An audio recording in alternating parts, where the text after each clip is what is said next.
The popular Spider-Man streamer Necros has been in hot water online with clips of him going viral, bashing support players, striking up a conversation of the difficulty of the strategist role, the meta overall and the prevalence of dive heroes in it, as well as the downside of the performance-based skill rating adjustments instituted in Season 2. This is why I hate support players, guys. They're just morons. They're idiots, and I hate them. Exhibit 472 as to why strategist players don't want to play strategist anymore, because you have a dude that plays nothing but Spider-Man talking shit about a role that he has literally never played in his life. These are the types of people that ruin games and shouldn't be allowed to make content or have opinions. I challenge this dude to play an entire season as anybody else, but Spider-Man. If it's so boosted, then I want to see you boost yourself to one above all, using only strategists. Watching a guy who plays nothing but Spider-Man try to give an opinion on a strategist role is like hearing a waterboy say that the quarterback is useless. How about we see that waterboy put on a helmet and go play quarterback for an entire season before he starts talking shit? So let's see it, Necros. Nut up or shut up. The TikToker Just Being Honest clearly has his page marked as satire, but many people are taking this seriously, and I will to the extent that it offers interesting discussion points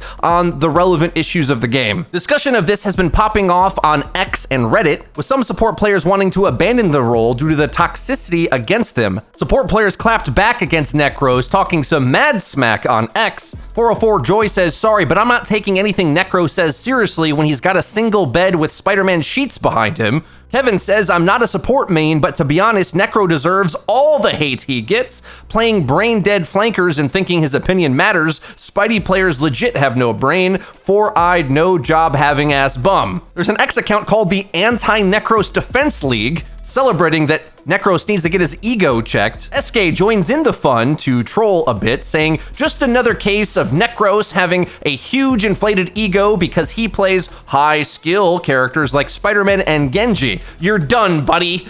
And here's a response not catching the sarcasm, saying Necros is punching down to a specific group of players, then acting surprised when they retaliate because of his actions. If you don't know, Necros was a streamer for many years, with some of the most insane Genji gameplay anybody's ever seen, committing to the character when he was easily countered in the meta, and has recently rose to a higher audience now that he can use those skills in a more popular game, Marvel Rivals with Spider-Man. Former Fortnite streamer who at one time streamed with Drake back in the day, Ninja, weighed in on the comments. Like, dude, the whole thing about what's harder, like, I know, like, apparently Necros said healing's the easiest thing in the world. Like, I think it's the easiest, like, objective. Like, sit back, hopefully not get dove, and put heals out. But when you add, when you're going up against players like Necros, who all they want to do is fuck with the healers, you're literally trying to dodge some of the best players in the world abilities multiple times a fight. You're in charge of keeping your entire team alive. As a DPS, all you have to do is go invis, fly into their backline, and your job is to get one support. What I want to do is parse through the signal and noise with this. Coming from Overwatch, we've already gone through lots of these problems many years ago. This clip getting shared of Necros dying to a Jeff reminds me of a similar one of Metro dying to a Kiri, because as it turns out in hero shooter games, the support characters that have dual capability are often hilariously strong in 1v1s. And here's a clip of the streamer Hoshi being overwhelmed by the constant aggression of the enemy defense flooding into the backline with the team on the cart. To maybe add some perspective of why support players are a bit sensitive this season, with Dive being so strong. Born without a stupid Spider-Man up my ass. Oh, okay, I get it. Like, holy sh**, I get it. Oh my god, let me play the game.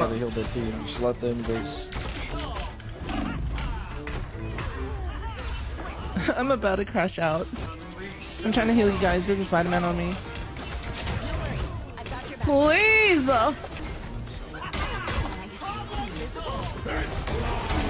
Guys, I literally can't move.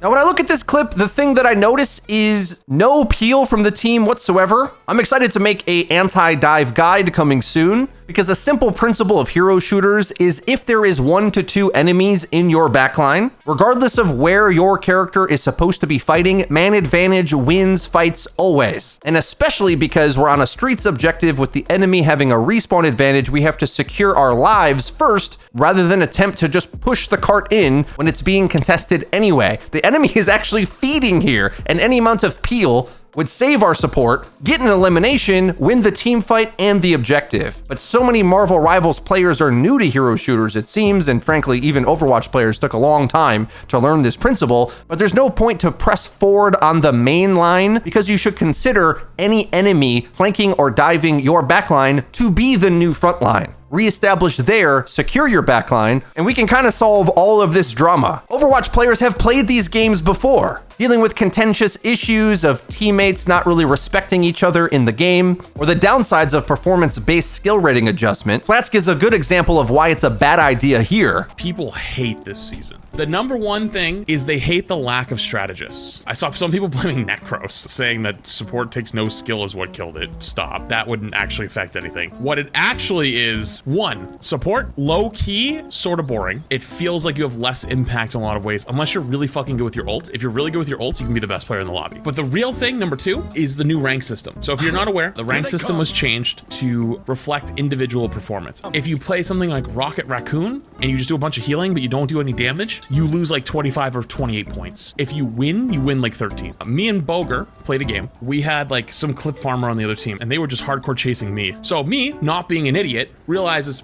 I have two people that are hardcore targeting me and they're wasting time looking for me. I'll just make sure, one, they don't kill me, and two, I'll still play tank correctly. So we win the game. Me and Boger both got 13 points for this win. The only time we ever died, me and Boger both, is when we lost a team fight as an entire team. And that's what the death stats show, especially for tanks. Boger had more damage than the Hawkeye in our team, who got like 25 points or 26 points. It doesn't matter about our damage numbers. It's our final hits are so much lower than our DPS. I don't see the problem. The reason why you don't see the problem is because you think stats tell the whole story. Stats tell part of the story. The most important stat for the tank role is deaths, but that's not what the system is identifying. Support players feel victimized by the community because people said that they're low skill and now there are people not playing it, and the rank system itself tells you, hey, you're not as valuable as the DPS player if you play this role, so people are even less likely to play it. Back in the early days of Overwatch 1, there was performance-based SR. So often what would happen is because it was comparative, as in you were based on the performance of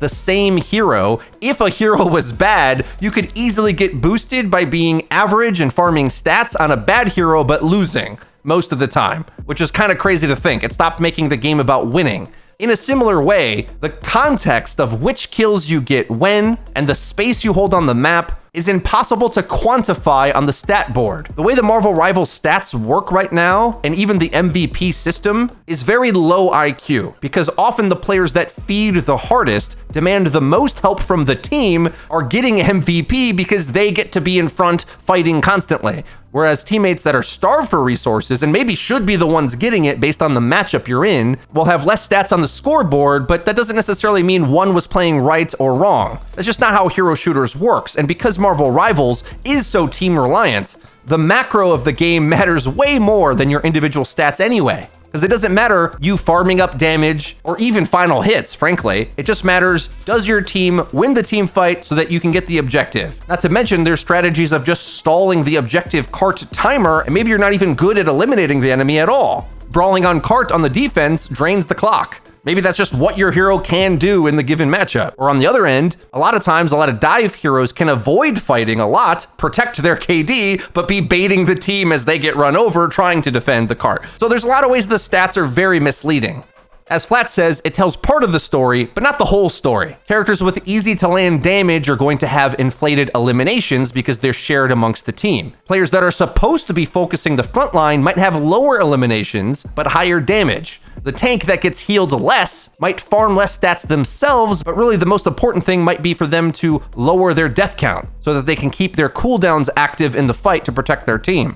And supports, overall healing stats might not be more important than ult economy, because burning an ult to extend a losing fight is likely worse for your objective progress, but quote, better on the stat board to get higher numbers, but can actually be throwing fights. All of these things play into this, and there's so many players that are new to hero shooters that a lot of this knowledge isn't known, which is part of the reason why the original Overwatch didn't launch with a scoreboard and instead had obviously useless medals. which were more about participation trophies on who stood on the objective or who had the most eliminations, but not actually important. Intentionally so. While I think in the replays, I definitely would like even more stats. I've always wanted a healing received stat in Overwatch, and I want it in Marvel Rivals as well, but also in general, the player base can just upgrade their understanding of the scoreboard. If I had a nickel for every Moon Knight player who went 20 and 15, thinking they're doing much better than the other DPS who's 10 and 1, which is not the case at all. Feeding and dying for more eliminations is not what carrying is. You're just running it down. Because when you die, likely the team fight needs to reset, and the player that's playing more with the team and dying less is actually a much better teammate than the person that is just spamming their abilities more,